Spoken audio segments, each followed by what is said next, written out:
Este vídeo é feito por fã. Caso tenha condições e deseje apoiar o autor e a editora, para que continuem com a publicação da obra, considere comprar a Light Novel pelos meios oficiais.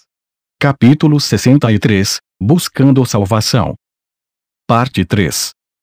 Ao longe, ela podia ver o anel mais externo das muralhas de Errantel, a capital do reino feiticeiro, e o imponente portão inserido nela. No entanto, nenhum deles conseguiu desviar a atenção de Neia das duas gigantescas estátuas que flanqueavam o portão. Elas representavam uma criatura que possuía um cajado bizarro que se assemelhava a serpentes se enrolando umas nas outras. Essas estátuas provavelmente foram feitas à imagem do rei feiticeiro, Ainzogon. Apesar de estar a uma boa distância delas, Neia pôde ver o intrincado detalhamento das estátuas.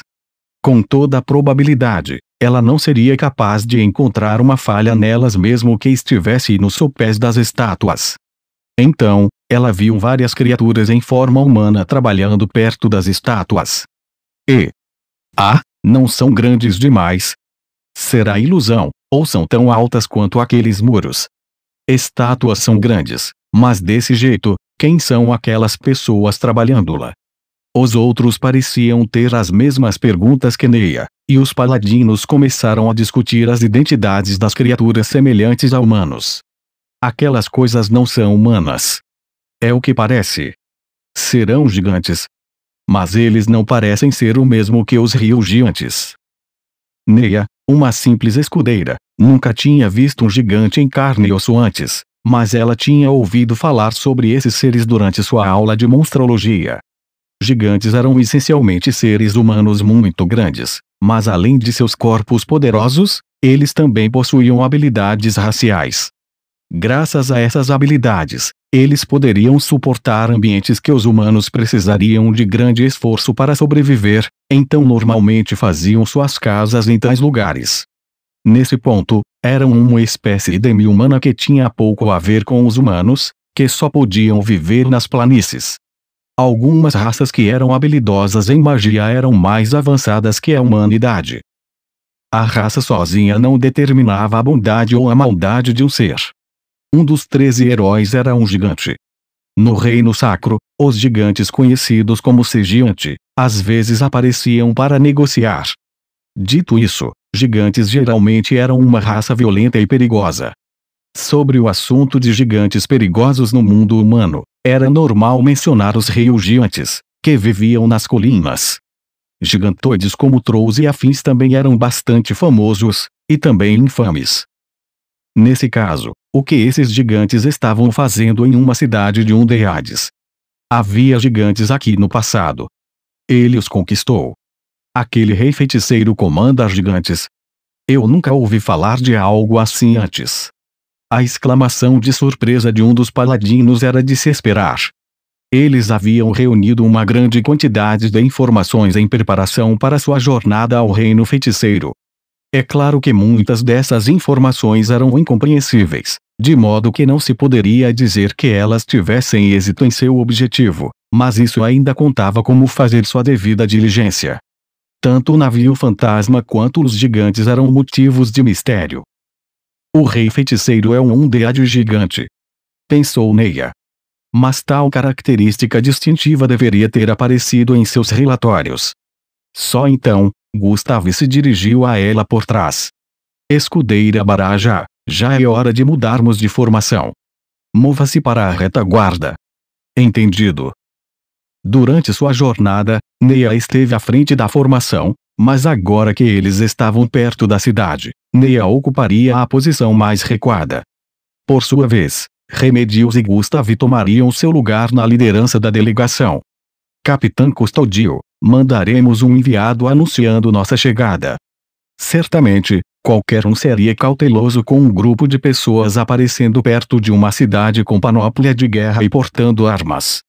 Assim, quando entravam em uma cidade ou vilarejo do reino, eles normalmente enviavam um paladino para informá-los de suas intenções, e então o grupo se aproximava, carregando a bandeira do reino sacro. Essa foi a etiqueta tomada por eles. Depois de receber a permissão de Remedios, eles enviaram um paladino. Depois de chegar aos portões do reino feiticeiro, ele se virou e voltou. Capitã, eu informei os vigias do reino feiticeiro. Eles nos dão boas-vindas. Entendi. Então vamos. Ergam as bandeiras. Mantenha seus peitos estufados. Não desonrem o nome dos paladinos do reino sacro. Com isso, o grupo lentamente guiou seus cavalos para o reino feiticeiro. Finalmente, eles alcançaram os portões de aparência imponente, assim como os gigantes que lá trabalhavam. Os gigantes pareciam estar limpando as estátuas, como se quisessem tornar as belas estátuas ainda mais belas. Eles olharam para a aparência dos gigantes, e sua pele era branco-azulada, enquanto seus cabelos e bigodes eram brancos. Eles pareciam estar vestidos com roupas primitivas feitas de pele de algum tipo de animal, bem como uma armadura de cota de malha primorosamente manufaturadas. Que tipo de gigantes são esses? Os sentidos aguçados de Neia captaram a conversa da primeira fila. Isso é apenas um palpite, mas eu acho que devem ser Frost gigantes, certo? Remedios ponderou e perguntou vagamente, eles são fortes. Quais poderes eles têm? Pessoal, menos empolgação. Frost gigantes são criaturas que vivem em climas frios, e eles são imunes ao frio. Em contraste, eles são fracos ao fogo. Entendo. Então, se tivermos que lutar contra um deles, devemos usar fogo, é isso? Bem, basicamente sim. Os aventureiros Mithril devem ser capazes de vencê-los com facilidade. No entanto, eles podem treinar e aprender como nós, e às vezes você pode encontrar um com habilidades de guerreiro. Aí sim precisará ter cuidado. Gigantes. Pode-se treinar para ser um guerreiro, um mágico caster ou um ladino. Não apenas os humanos podiam se treinar em tais técnicas. Criaturas com vantagens raciais geralmente não estavam inclinadas para tal treinamento, mas caso algumas delas se empenhassem em ter essas habilidades, isso as tornaria adversários muito difíceis. O pai de Neia disse incontáveis vezes, feras intimidam usando a aparência. Mas um inimigo poderoso que não aparenta ser uma fera é muito assustador. Bem, eu nunca lutei com um gigante antes. Ainda assim, os ogros são um pouco diferentes. Tome cuidado para não os insultar mencionando ogros na mesma frase que tem gigantes. Para os gigantes, pelo menos, seria como comparar um macaco com um humano. Bem, isso é um boato de um bardo, então não há como dizer se é verdade mesmo. O reino sacro não pode contratar gigantes, mas o reino feiticeiro pode empregar Frost gigantes. Qual deles é mais forte? Temo não saber a resposta. Embora a capitã obviamente quisesse que os gigantes fossem mais fortes, o importante agora era o tipo de tratamento que esses Frost gigantes enfrentavam no reino feiticeiro. Eles eram tratados como amigos, escravizados com força, ou foram pagos pelos seus serviços em um relacionamento mutuamente benéfico. Não havia como distinguir dado ao modo que os gigantes silenciosamente trabalhavam. Ainda assim, parece que são excelentes trabalhadores. O reino sacro já trabalhou com demi-humanos no passado, mas se eles expandissem o escopo disso, poderiam fazer muito mais coisas. Claro, o reino sacro nunca faria isso. Mesmo havendo raças como os Mermen, com quem o reino sacro tinha uma longa história de cooperação mútua, as memórias de guerra com os demi-humanos ainda permaneciam, de modo que tal coisa nunca seria aceita. O reino feiticeiro aceitara apenas gigantoides. Ou também tomou outras raças estranhas. Se ela encontrasse demi-humanos aqui semelhantes aos que atacaram o reino sacro, ela poderia controlar a raiva dentro de seu coração. Não, se eu não me controlar. Por exemplo, o que aconteceria se ela encontrasse uns Nakeman aqui? Seria um Nakeman que veio de uma terra além do reino sacro, que vivia em paz com os humanos nesta nação. Talvez não seja possível usar um apelo emocional para dissuadir os outros por mostrar hostilidade, mas dadas as circunstâncias atuais, eles teriam que fazer exatamente isso. Neia olhou desconfortavelmente para as costas de Remedios. Será que ela vai se segurar? Ela mentalmente balançou a cabeça. Preocupar-se com Remedios em um assunto desses era um tanto rude. Ela era a líder dessa delegação diplomática e trabalhava para salvar o país. Ela certamente poderia fazer isso. Tais preocupações eram um desrespeito para com ela. Podemos entrar apenas por aqui. Que tal entrar por outro portão? Os portões podem estar abertos, mas os gigantes estavam trabalhando. Ela estava preocupada se eles se importariam com humanos passando perto de seus pés. Nós vamos entrar mesmo assim. Se souberem que os emissários do reino sacro entraram por outra porta pois ficaram com medo de gigantes, todos que ouvirem isso rirão de nós. Entendido? Então obedeceremos às suas instruções, capitã. E assim, o grupo avançou em direção aos portões. Felizmente, os gigantes os notaram e pararam o trabalho por um tempo, permitindo que passassem sem incidentes.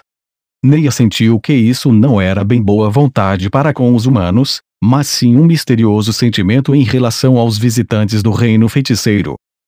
Normalmente, eles teriam sido parados do lado de fora dos portões, mas já que previamente enviaram alguém para anunciá-los, foram conduzidos por soldados humanos que pareciam guardas de rua, e o grupo passou pelos portões, sob a luz de lanternas mágicas. Sua iluminação era distintamente diferente da do sol, e o cavalo de guerra treinado relinchava desconfortavelmente sob seu brilho. Bem-vindo a Errantel, cidade do reino feiticeiro. É a primeira vez que nos visitam, honrados paladinos. Ah, sim. Entendo. Peço perdão pelo incômodo, mas poderiam descer do cavalo, por favor. Deve ser uma verificação de bagagem. Pensou Neia. Mesmo que fosse um pouco imprudente conduzir pessoas que se chamam de emissários de outra nação, eles tinham justificativas em fazê-lo. Não houve protestos quando o grupo desceu de seus cavalos e obedeceu às instruções de por aqui, por favor, o que os levou a uma enorme porta ao lado dos portões. Indo pelo senso comum, isso deveria ser uma torre lateral, uma combinação de quartéis de tropas e uma base de defesa. Por favor, entrem. Esta cidade é diferente das cidades do Reino e Império, não se limita apenas aos lugares, então os visitantes de primeira viagem terão que participar de um seminário na sala à frente. Um seminário. Sim. Isso é para minimizar distúrbios desnecessários. Somente pessoas que participaram desta palestra podem entrar na cidade. Vamos adiante. Eles tinham vindo até aqui, então obviamente não podiam recusar o pedido de comparecer. Embora fosse de se esperar, a resposta de Remedios foi um sim com ênfase. Então, posso pedir que entreguem suas armas à nossa guarda. Naturalmente, eles não podiam recusar isso, mas da mesma maneira natural, Remedios tinha uma expressão de gentileza no rosto. A espada de Remedios era um tesouro divino do reino sacro. Apenas por portá-la, ela nem precisaria se ajoelhar diante do rei sagrado. Ela não podia entregar tal tesouro nem mesmo antes de se encontrar com o rei desse reino, e depois de ouvir isso, o soldado assentiu em compreensão. Esse é o caso. Creio que não podemos fazer nada para evitar. Por favor, permaneça como está e entre, o mesmo vale para todos. A verdade é que guardar suas espadas foi planejado para garantir sua segurança. Nesse caso, por favor, prometam-me que não vão sacar suas espadas, não importa o que vejam lá dentro. Se não puderem fazer isso, aconselho que deixem essa cidade. Entendido. Devolveremos a confiança que demonstrou ao nos permitir portar nossas espadas. Prometemos não sacar nossas armas enquanto estivermos dentro. Remedios colocou a mão no peito, tocando no emblema do reino sacro, quando fez essa declaração. Ela jurou fazê-lo como cidadã e paladina do reino sacro. Assim espero, confio em sua promessa. Primeiro, vou pedir ao guarda desta área para esperar lá fora. Dentro do reino sacro, esse foi um juramento absoluto que pôde até atrair suspiros de surpresa daqueles que o viram, mas era muito mais suavemente recebido em outros países. Depois da resposta branda, o guarda bateu na porta.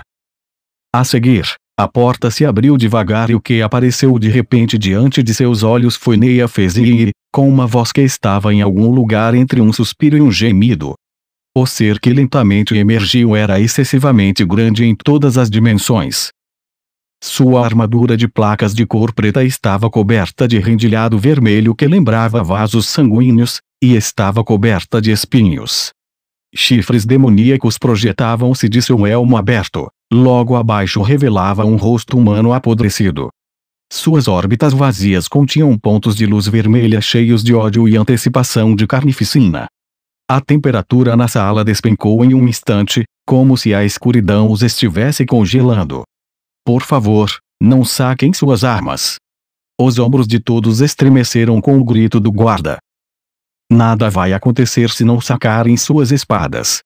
Mas se fizerem isso, serão instantaneamente mortos. Depois disso, estarão fadados ao sofrimento eterno. Por favor, não me faça ter que testemunhar algo assim de novo. Seu grito de pesar soou como se ele tivesse experimentado esse tipo de coisa antes. Teria ele pessoalmente testemunhado tal evento no passado. Undead está olhando lentamente para Neia e os outros. Havia a sensação de que estavam esperando que eles desembainhassem suas lâminas. É esse ser Undead é. A voz de Remedios tremeu levemente enquanto falava. Eles são guardas que patrulham toda a cidade em grande número. Se sério. A voz trêmula de Remedios estava em algum lugar entre surpresa, medo e consternação. Neia sentia o mesmo. Era impensável uma nação possuir tantos undeads de tão extraordinário poder. Ah, com licença. Essa criatura está sob o controle de Sua Majestade, o Rei Feiticeiro. O guarda assentiu em resposta à pergunta reflexiva de Neia.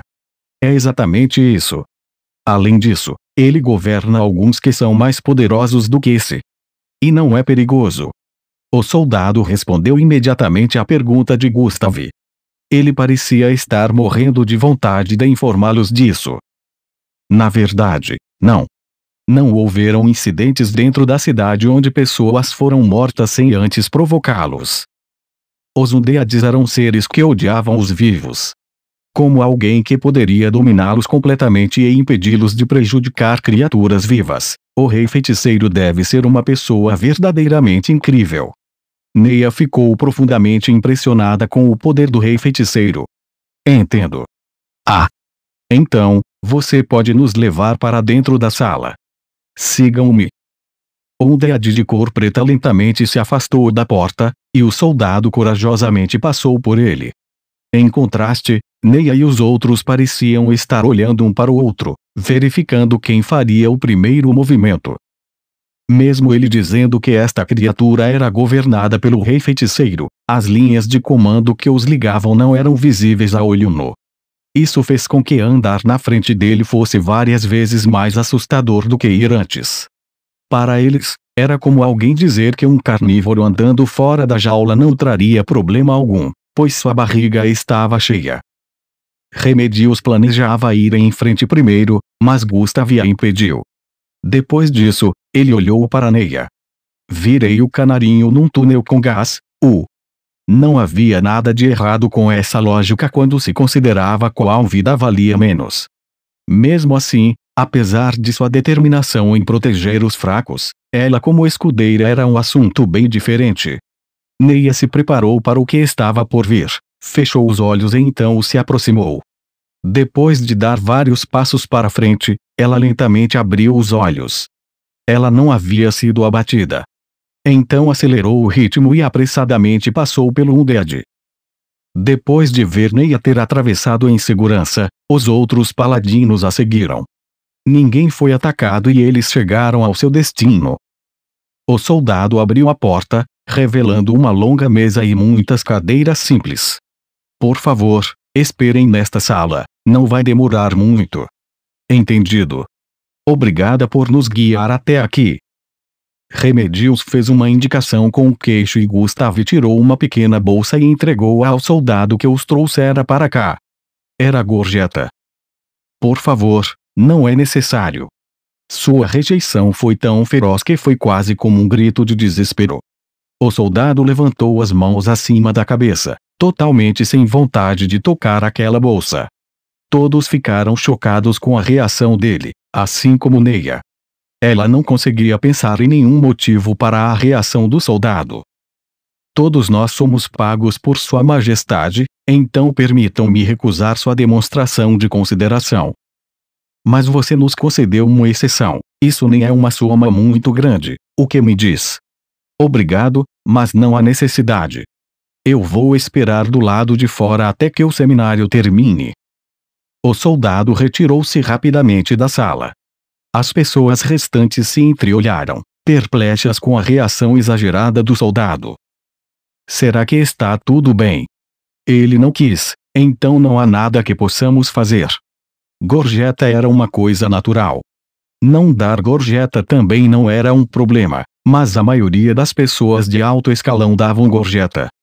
Naturalmente, algumas pessoas fizeram isso para minimizar o tempo necessário para inspeções de bagagem e pedir às pessoas que cuidassem de vários assuntos pequenos, mas eles não haviam feito tais solicitações.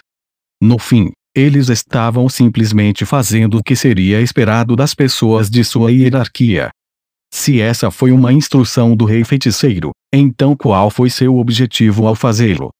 Não nos disseram onde sentar. Então sentem-se onde estiver livre.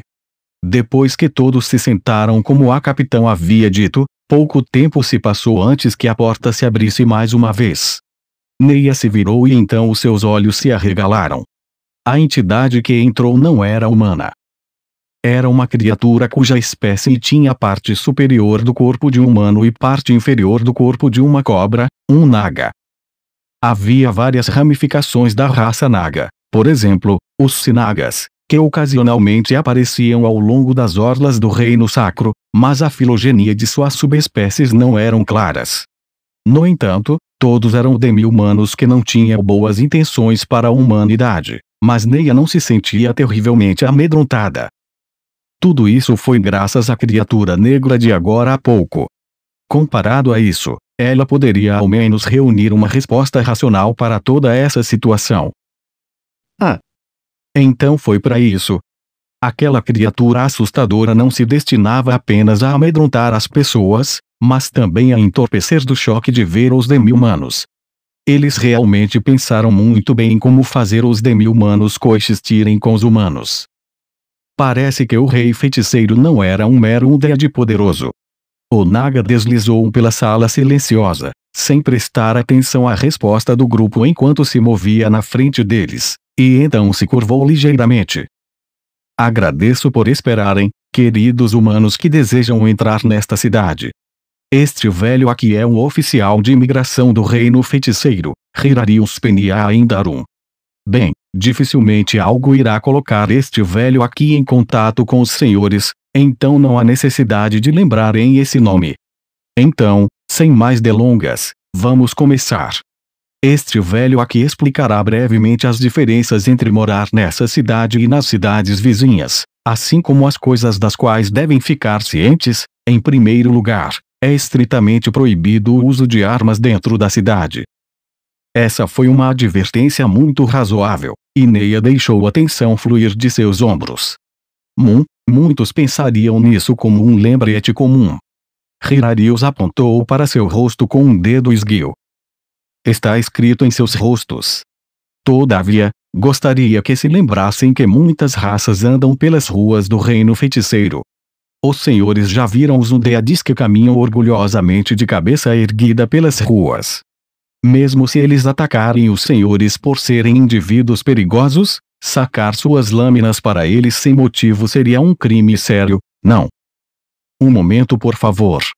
Quer dizer que devemos fugir se uma criatura perigosa aparecer? Esse não é o caso. Mesmo que haja entidades perigosas na cidade, nenhuma delas irá prejudicá-los. Mesmo assim, há casos em que as pessoas sentem medo, ou sentem que podem ser atacadas, e assim sacam as armas sem hesitar. É disso que este velho estava falando. E pode dar certeza que não seremos atacados. Oh, sim, das muitas criaturas perigosas que andam por aqui, aqueles que mais alarmariam os senhores são provavelmente os subordinados de Sua Majestade. Hirarius sorriu cansado. uma vez que ficarem aqui por mais de um dia, sua cautela diminuirá e não se importarão mais com eles. Bem, o primeiro dia é o maior problema. E, claro, sacar suas armas em legítima defesa é perfeitamente aceitável. Entendi. Não haverá problema desde que seja feito em autodefesa. Sim, sim. Além disso, magia de controle mental será usada no curso de investigar crimes nesta cidade. Por favor, lembrem-se disso. Os olhos de Neia se arregalaram. E ela não foi a única a fazê-lo. Uma comoção irrompeu dos paladinos. Como seu representante, Remedios declarou sua opinião. Um momento, por favor. O reino feiticeiro é uma nação tão rudimentar assim? Eles permitem uso de magias. Os tribunais também são assim. Em geral, magia de controle da mente não era usada quando se questionava pessoas sobre crimes. Por exemplo, usando o Dominati, alguém poderia tornar qualquer pessoa um criminoso por um breve período de tempo. Ao usar charme, pode-se encontrar um bode expiatório para qualquer crime. O fato de que a magia do controle da mente poderia ser usada para fabricar os culpados, fez com que ela fosse vista como um ato rudimentar praticado apenas por tiranos. Os tribunais também usam meios semelhantes. Mas posso dizer com segurança que Sua Majestade não os obrigará a falar falsidades. Nesse ponto, não precisa se preocupar. Como alguém poderia acreditar nisso? O uso da magia do controle da mente significava que, uma vez que uma nação decidisse que alguém era um indivíduo perigoso, eles poderiam pintá-lo como criminoso e depois lidar como desejassem. Nenhum ser humano confiaria em um ser um deade que eles nunca haviam conhecido antes. Ninguém disse isso, mas provavelmente todos se sentiam dessa maneira. Tem mais uma coisa que eu gostaria de perguntar: vão entrar, ou preferem dar meia volta e sair? Não, não podemos fazer isso. Por favor, permita nossa entrada. Essa foi a resposta mais rápida até agora. Os comerciantes geralmente pediam tempo para discutirem entre si. Então, vamos continuar. Depois disso, Hirarius contou em como cavalos undeades puxavam carruagens ao longo das estradas, e outras coisas estranhas que pareciam bagunçar a mente. No entanto, quando ele disse, às vezes, os dragões voam por cima, por isso não se assuste ou deixe seus cavalos saírem do controle, seu rosto se contraiu. Ter dragões voando sobre uma cidade não era algo que pudesse ser resumido como um grande incidente. Dragões eram criaturas contra as quais até heróis totalmente armados e preparados podiam morrer em combate. Foi por isso que todos os guerreiros sonhavam em matar um dragão. Matar uma criatura esmagadoramente superior com a força que haviam aprimorado ao longo dos anos, usando apenas seus companheiros e suas armas, era um feito glorioso e uma ação que só o mais superlativo dos guerreiros poderia realizar. Certamente causaria um grande distúrbio se tal dragão aparecesse em moradas utilizadas por humanos. Estamos bem com os undeades, porque já os vimos como guardas, mas dragões, não. Se ficarem apenas voando no céu como uma sentinela deve ficar bem, certo? Além disso, eles têm muitas categorias devido à idade, e sua força varia muito dependendo da idade. Dragões recém-nascidos ainda eram dragões. No entanto, um dragão tão pequeno seria mais facilmente controlado do que a criatura undeade de antes. Isso encerra o seminário. Obrigado por ouvirem. Enfim, os senhores poderiam seguir o soldado de volta ao portão depois de sair dessa sala. Com licença, mas posso fazer uma pergunta? Remedios levantou a mão. E o que seria? Não pretende nos matar ou comer, não é? No passado, este velho aqui teria pensado em tais atos. Agora, porém, isso é estritamente proibido. Além disso, depois de conhecer Sua Majestade, sinto que não faz sentido me envolver em conflitos com outras formas de vidas inferiores. Sua Majestade é realmente tão poderoso. Hirarius sorriu cansado. Ele é 10 vezes mais poderoso do que pode imaginar. Deixando-o de lado, até seus subordinados são extraordinariamente poderosos, simplesmente, não há cidade mais segura do que aquela que Sua Majestade defende. Talvez estivesse pensando em algo, mas Remedios ficou em silêncio. Este velho aqui não sabe o porquê vieram. No entanto, deixe-me dar um sábio conselho que uma amiga com quem eu tomo chá, uma viúva, me disse. Declarar oposição a Sua Majestade seria extremamente tolo. Um homem sábio imediatamente se jogaria a seus pés e imploraria por misericórdia. Havia uma crua sensação de realidade nessas palavras. Mesmo ele dizendo que tinha ouvido de uma amiga, era mais parecido que o naga chamado Hirarius estava falando por experiência pessoal. Obrigada pelo seu conselho. Remedios ficou de pé, seguida de perto por todos os outros. Neia fez uma reverência para Hirarius de onde estava, na parte de trás do grupo, antes de sair da sala.